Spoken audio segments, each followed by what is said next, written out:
Robert Marawa, live on 947. The Action Monday is proudly powered by Hollywood Bets. It is hashtag MSW Marawa Sports Worldwide. Still in Abidjan. We have not left. I think we're going to get permanent residency at the stage that things are turning out. But wow, what a weekend. What a moment. What a time. Hey, what a time for Africa to be so very proud of a product, so very proud of a tournament, so very proud of football players, of fans, of advertisers, of sponsors, and everybody else that has been a part and parcel of this Africa Cup of Nations 23, which historically, I just think that from a footballing and a staging perspective, has been the best.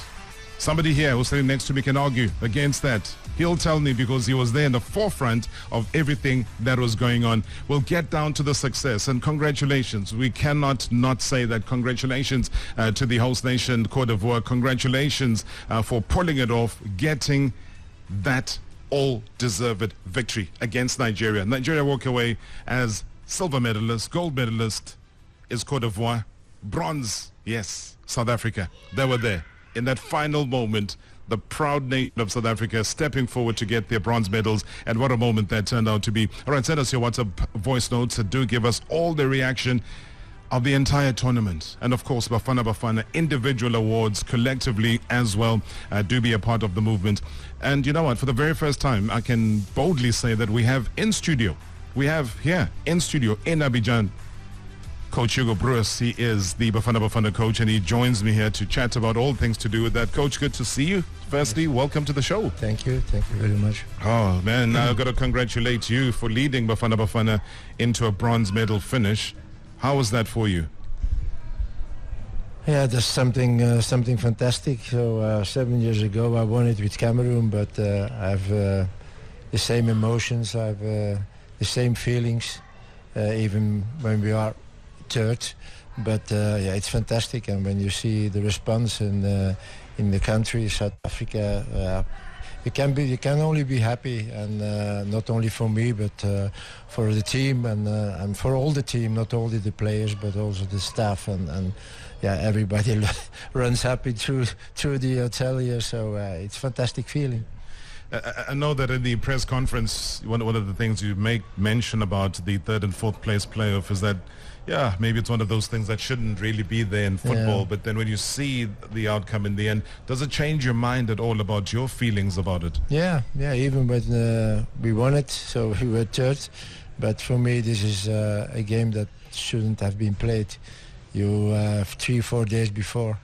Those two teams a very, very big disappointment because you don't reach the final. And then it's very difficult also to put them again mentally ready to play another important game, because it's for the fourth and the third place. But at the end, everybody will remember AFCON 2023, Ivory Coast won. And the rest is less important. So why playing that game with two teams who have to rebuild themselves a little bit the days before? And yeah, we succeeded a little bit. Certainly mentally, the boys were ready again to fight for 90 minutes. But you saw that this team was really so tired that we did it only on mentally, with a good mentality, and again, okay, we played it, we are third, we are happy, but maybe in the future they have to cancel such a game. Obviously something that the authorities, I suppose, worldwide would have to consider, the issue of the third and fourth place playoff. But, you know, again, people started guessing and wondering, would coach tinker a little bit with the starting lineup? Would you give a lot of the players who are sitting on the bench maybe a bit more game time, different goalkeeper? What made you, at whatever point, decide that you'll stick to pretty much the same team? Yeah, but once you are there, you want to win it. And I don't think that you have to make a farce of that game. I could give the chance at the guys who didn't play so much in the last weeks, but at the other end we wanted to be third also, because it's worse when you are only fourth then. After what we did in AFCON now, it was totally unexpected. And then you are there and you can be third. Yeah, then you try to put your team, the strongest team as possible. But yeah, we had some injuries. We had the suspension of Grant Kekana, so we had to change the things. But even you saw with those guys, the new guys then on the pitch, that this team was really exhausted. And for you, what's the game? What's the one game that as you walk away from the tournament, Coach, you say that depicted what Coach Hugo Bruce wants out of Bafana Bafana? That's what you want from them now in a tournament situation, but that's also what you want for them in World Cup qualifiers as a footprint of a play and a style of play for South Africa. Yeah, I think first of all Morocco. Yeah. When we were past the group stages and we knew that we had to play against Morocco, also we thought from yes, against Morocco, how we are going to do that. But we beat it already, Morocco, 1 year before in the last game for the qualification for AFCON. So we believed in it, and we played a fantastic game against them. And you beat Morocco with 2-0. That was what I want to see. And even the result was not so positive. Nigeria. I think when you see the game and you review the game, that it's South Africa who has to win that game. We had the best chances. We had really the best chances. And even 2 minutes before the end, a big chance of Kuliso Mudau. Okay, we don't blame that guy. But when you see what an opportunity you have to make the 2-1. So we played a fantastic game. And also before that game, everyone said, yes, how are you going to beat Nigeria? But we nearly did it. And I think those 2 games are really an example how I want that Bafana Bafana played in the next games. It was physically good, it was technically good, it was tactically good. Certainly against Nigeria, they didn't know what to do. They were surprised. And I saw the coach yesterday after the game, after the final, and he came to me and he said, you did it very well against us. It was for us a surprise the way you played. So yeah, that is what I want with them. And you see, when you can do that, this is a team with a big potential. And let's hope that we can succeed to let them play every time like this. And then, yeah, we are, I don't say we are sure, but we have a very big chance to be on the World Cup in 26. What do you think this has done in terms of the competition? I mean, you had a starting lineup that you obviously trusted, you played with on a regular basis because they were giving the results. The boys sitting on the bench, they go through a learning period. Yeah. You also select players, Coach, I'm sure, that you just allow to travel. You know you're not going to play them, but they need that experience of traveling, being in these hostile crowds and so on. Do you think you managed to get that balance but still walk away with a very happy bunch of boys? First of all, that depends on the boys. Yeah. You can ask and you can do what you want as a coach, but when you have a few guys on the bench who are not happy because they don't play, who try to sorry for the word, to fuck up everything in the group, it's very difficult for a coach to do something on that. But again, and also I said it before, also with Cameroon, but here, even with South Africa, those boys who were on the bench were really fantastic. And I told them, I think after the game against Morocco, that I was very satisfied as a coach, not only about the results, not only because we played so good, but also the guys on the bench. They supported. They were sad when it was not good. They were very happy when we won. So it was really a very big family of 23 guys who wanted just one thing, and it is winning. And this is the right mentality. And I have to say, I shouldn't allow if there's someone there between this group that should do it different on a different way, because that can do much bad things in your group. So yes, it was also on that level it was fantastic. You get a guy like Veli Motwa, doesn't play but is very visible, and I liken him to what I saw with Ahmed Musa in the Nigerian team. Not playing, but very vocal. He's physically present, is giving the guys water at moments when they need to get the water and so on. What does that say about like a team dynamic? What does that say about time spent together, the camps had, the travels and so on? You know, Veli is, I will talk about Veli a little bit later, but you know, in a tournament like this is very good to see how the group is. You are 24 hours and 24 hours together. You have to do performances. You have disappointments. You have fantastic moments because you win. So you have everything. And you see very good the guys who are very good in the group, and maybe the guys, and this is not what it is now, but you can see now, okay, this guy and this guy, maybe for the future, no, it's not the right man here. So and therefore such a tournament is very important for a coach to see how the behavior of the players, those who play and those who don't play. And secondly, sometimes a coach take a player for his mentality. And I don't want to say that Veli don't have quality as a goalkeeper, but you should only take Veli for his mentality. He's a guy, he's very good in the group, you can laugh with him, but you see what you said, he's also helpful for everyone, and also for the younger guys. You see, he's on the table. We are on a long table all together, and he's always there with young guys. Yes. So he's also the guy with the experience. He's 32, so he knows what it is. And such a guy is very important for the group. And he knows about winning, coach. I mean, he's done COSAFA. He's led the boys to winning. Yeah, you can have Veli has everything. He knows the disappointments. He knows the victories. He knows what happened in a group. He's 32, he has the experience of what will come and how they have to behave. And yeah, it's a fantastic guy to have him in the group. The issue of just taking consecutive penalty shootouts, difficult for any coach. But when you have a Ronwen Williams, what does that do? Yeah, what does that do? You are already sure that you win it. Yeah, it was for us also, and what he did against Cape Verde, it was unbelievable.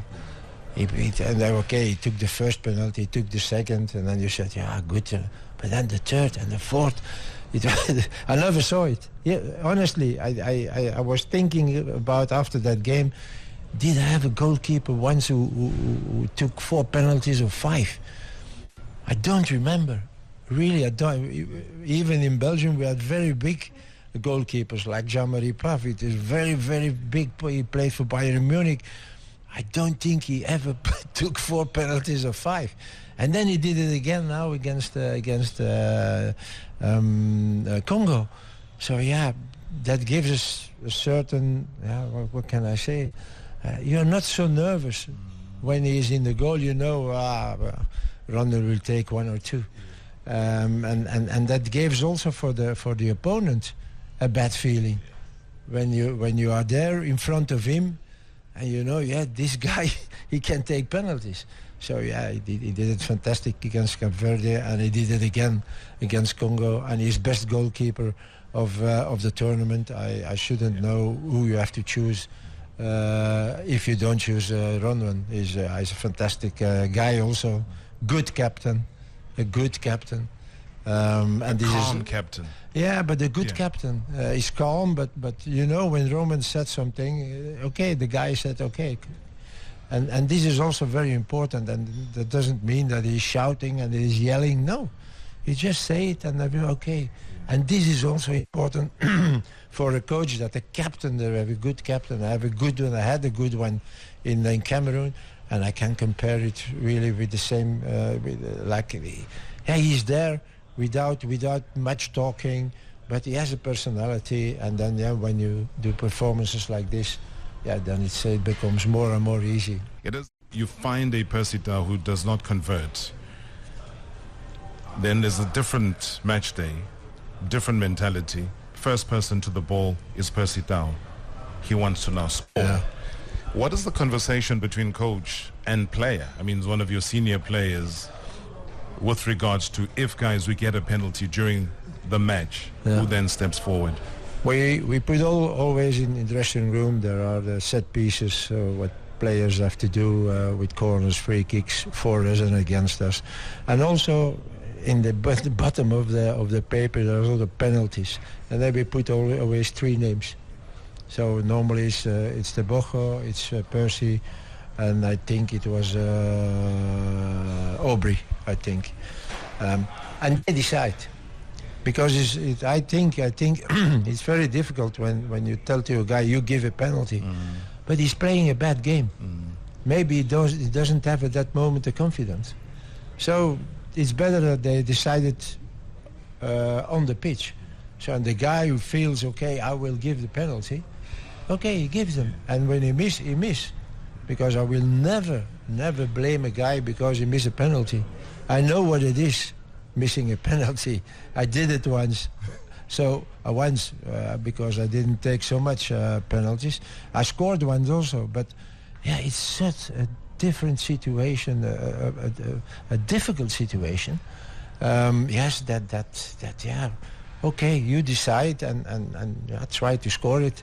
And against Mali, he didn't score. Yeah. But then you saw against Namibia, he was so self-confident. He took the ball and he made the penalty. So, yeah, that's up to them to decide it. I will never say you have to take the penalty. Sure.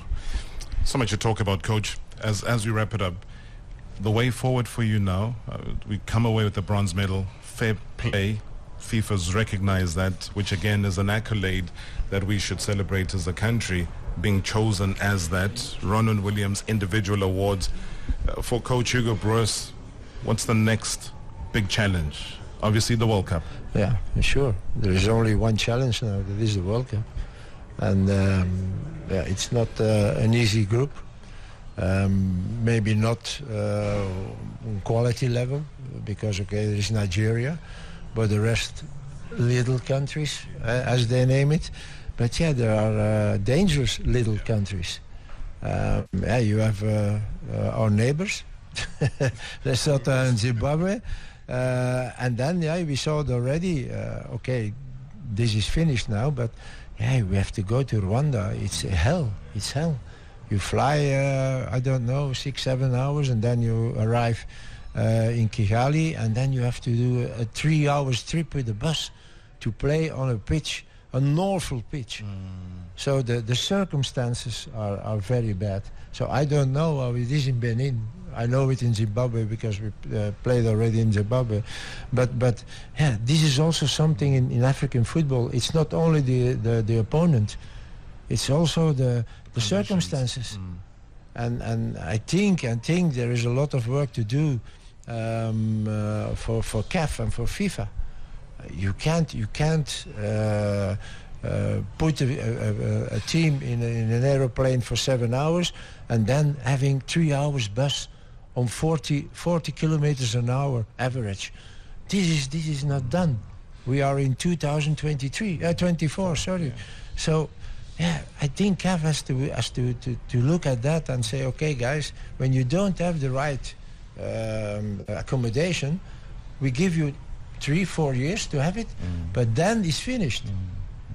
You don't play anymore for qualification, the World Cup or qualification AFCON. And you will see, there will be stadiums. Because now everyone said, yeah, okay, nobody said something, and they use it. Some countries use that to exhaust the opponent before the match starts. And this is not honest. And we are in 24, so it have to change. But coming back on our group, so it will not be easy.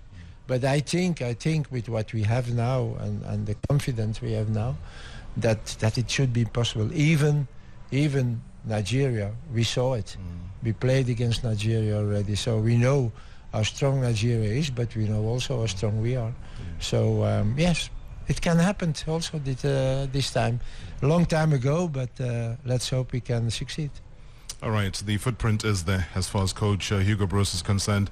Coach Anitra, thank you very much indeed for taking the time and joining us here on the show.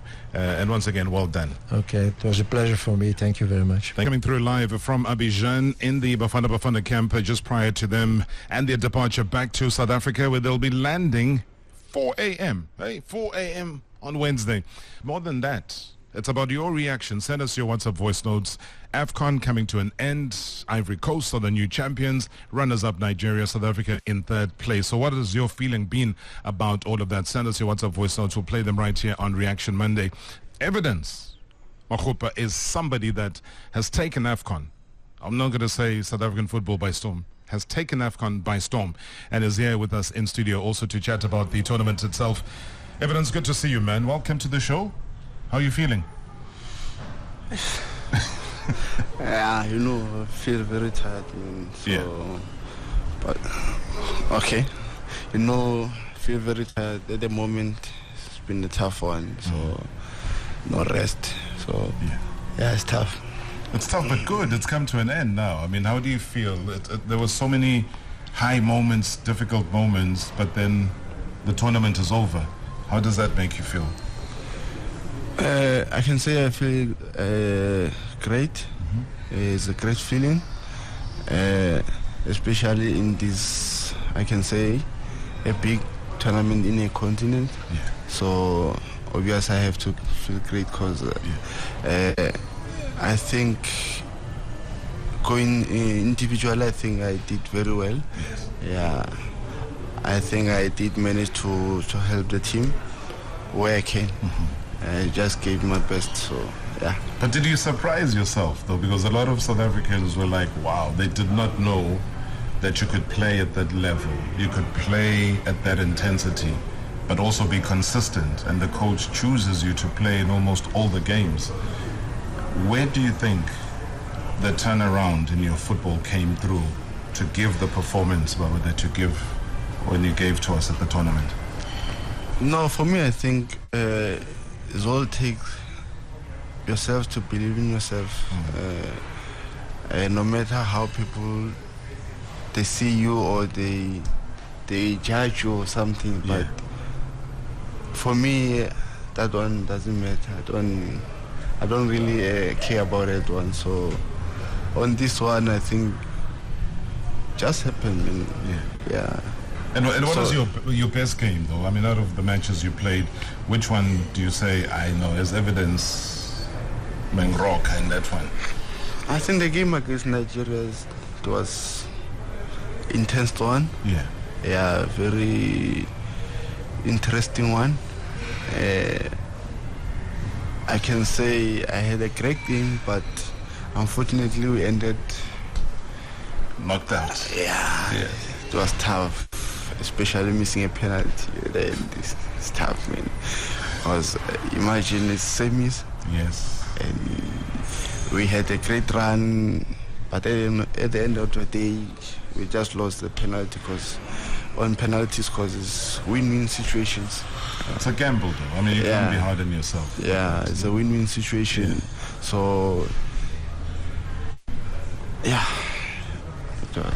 But that's what I'm saying, that you can't be hard on yourself, though, because you've also got to build on what you've learned. And it's your second major competition now, evidence, if I'm not mistaken. Yeah, you're correct. Yeah, where does this rank?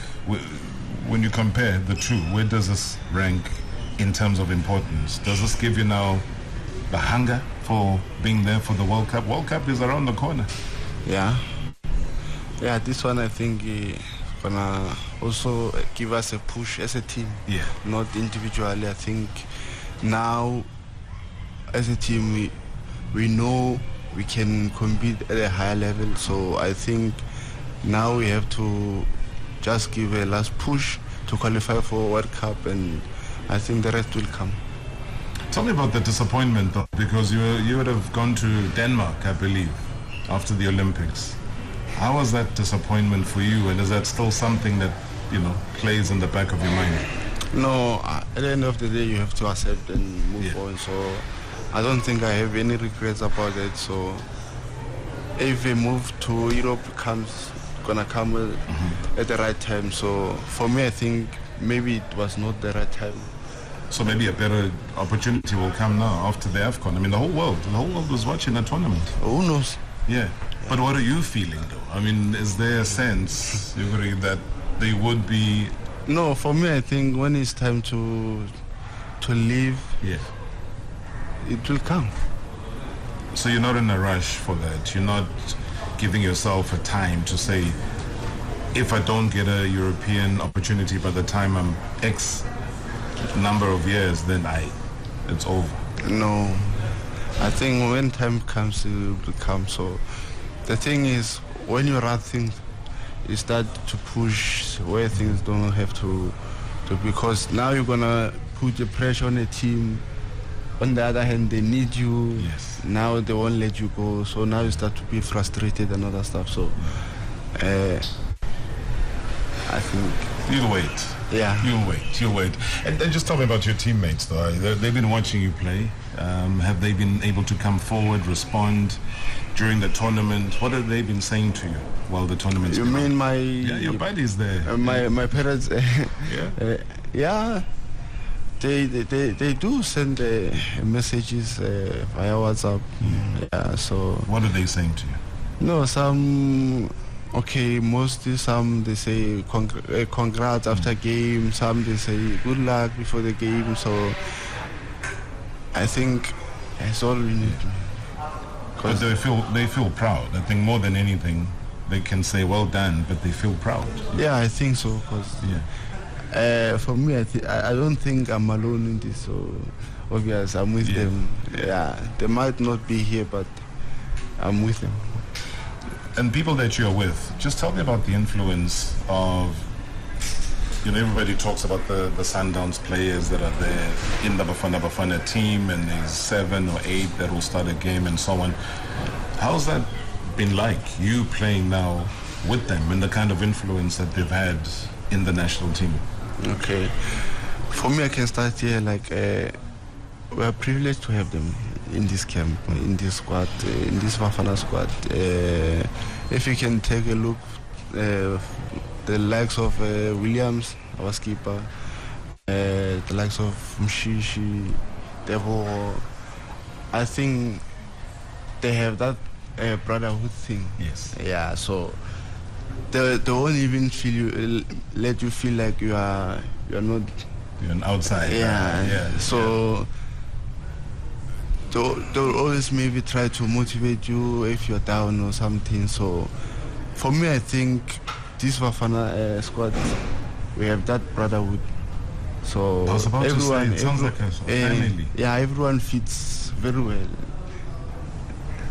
So that family then becomes a bigger family, which then gives you bigger results. Yeah. Isn't that a good thing? It is a good thing. It is a good thing. So I think so. And I was also quite keen to find out, time is going to mess us up here, but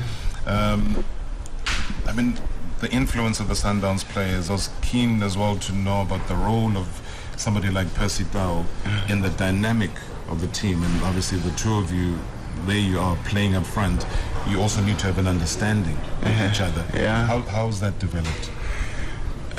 For me, I can say I had to learn a lot of things from the likes of Percy Tau. So our thing has to be... You have to understand. Yeah. So I think we did great, man, because it's tough to play a tournament like this. You have to be combined, so you have to complement each other very well. So I think we did very well. Yes. Yeah, on that one, I think. And who's your buddy there in the camp? You must have somebody there who you're very close to, who you are, friends.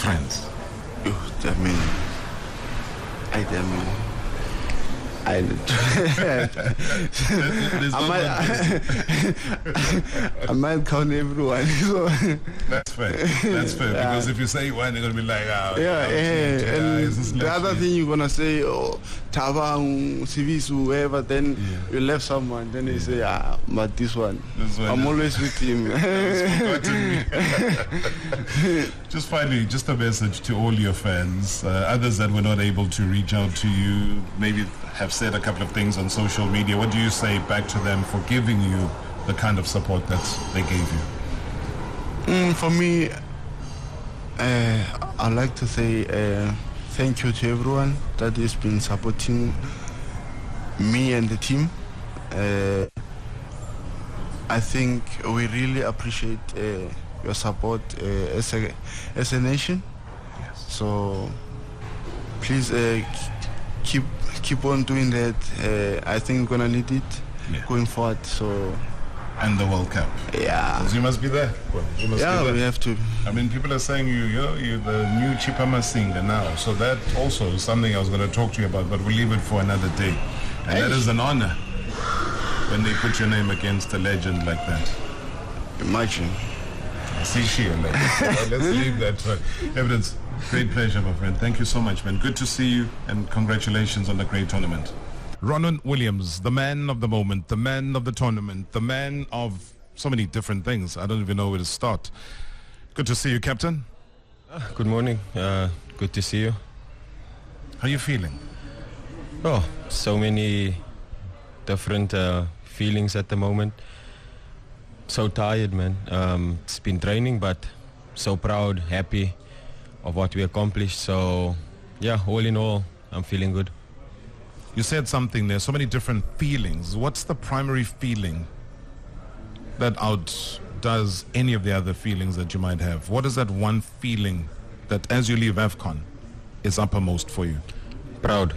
I'm so proud for the team, for each and every member that's associated with the team, with what we've achieved. No one, I don't think there's anyone who gave us a slight chance to do what we've done this tournament and perform the way we did.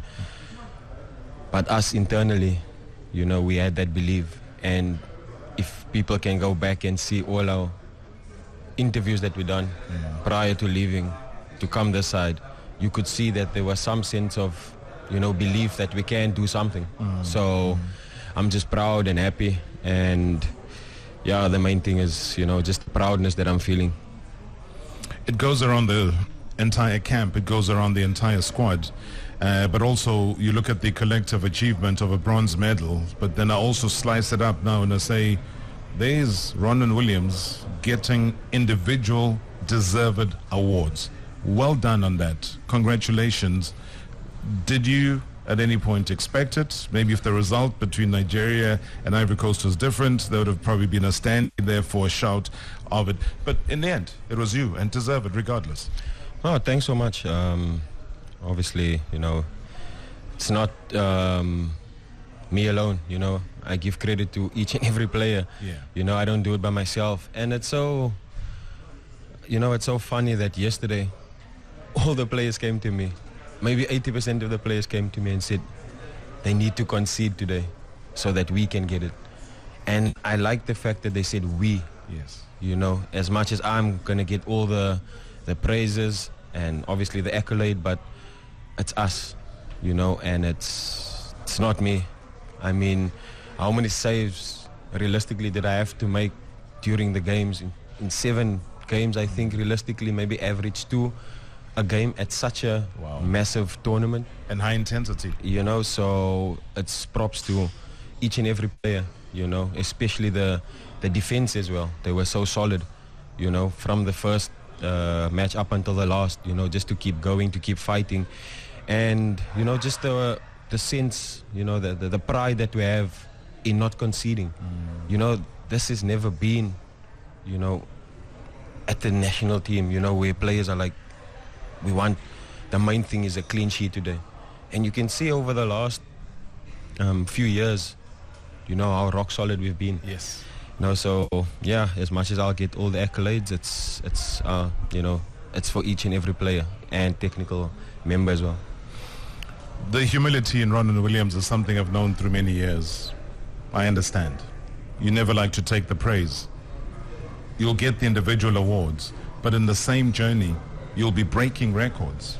So the great man, Andre Arendse. I've been talking to him a hell of a lot in the past couple of weeks.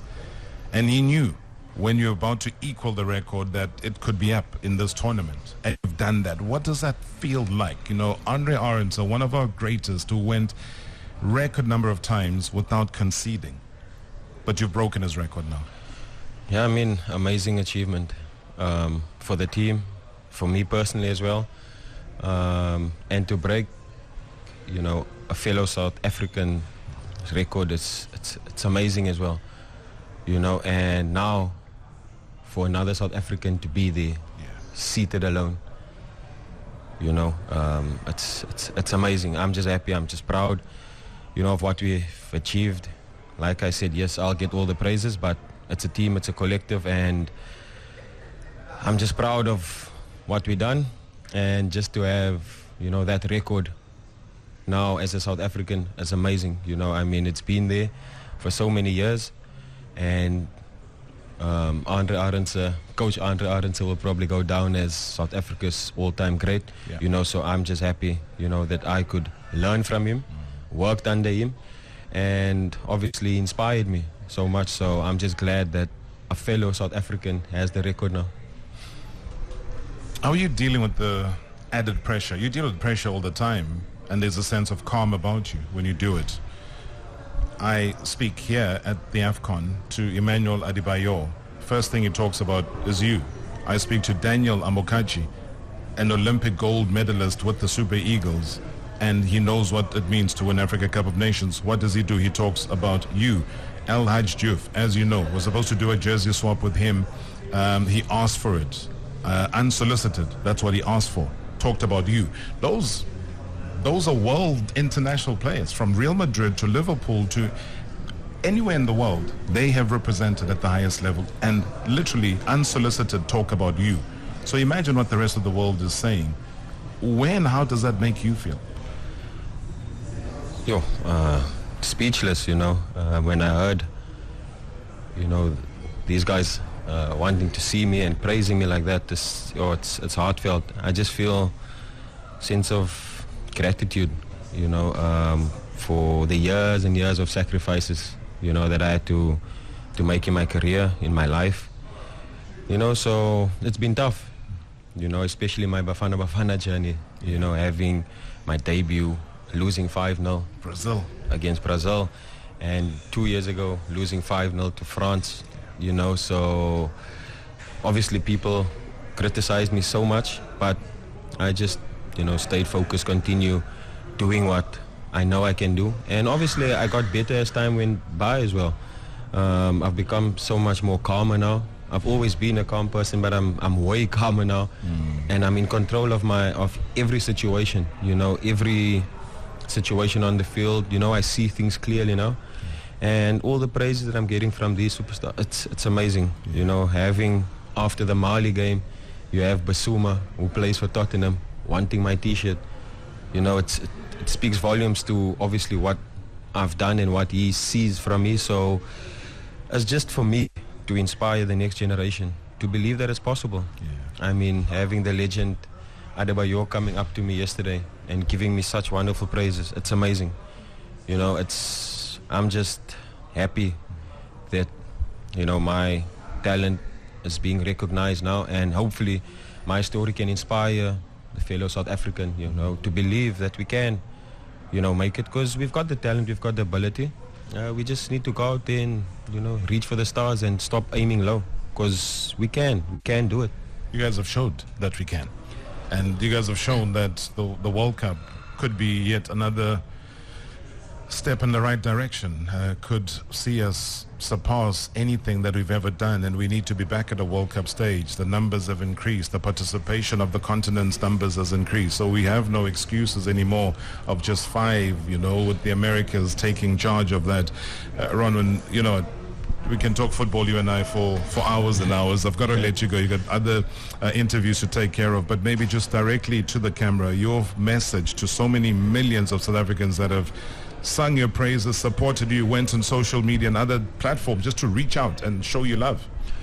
To my fellow South Africans, you know, I want to take this opportunity to thank you guys so much for the support, the love. We saw all your messages. We felt the love, honestly. We can't wait to touch down in South Africa and obviously, you know, see you guys and celebrate what we achieved, you know, as a country. And I'm just glad that we can, you know, finally, from our side as Bafana Bafana, inspire our people as well. So thanks so much. Let's stick together. Let's grow from this as a country. I've been crying for the past year or so for the support. It's there now. So with your support, through good and bad times, we can get Bafana where it deservedly needs to be. So thanks so much. Thank you very much indeed. As I said, best goalkeeper in the tournament, best football player in many of our eyes that represented South Africa at the Africa Cup of Nations, but also represented himself as an individual, an inspirational person. Ronwen Williams, captain of Bafana Bafana, and also Marawa Sports Worldwide. A final due as we head off to the airport right now. We wish you well until we see you again on Tuesday. It's been great. Robert Marawa, live on 947.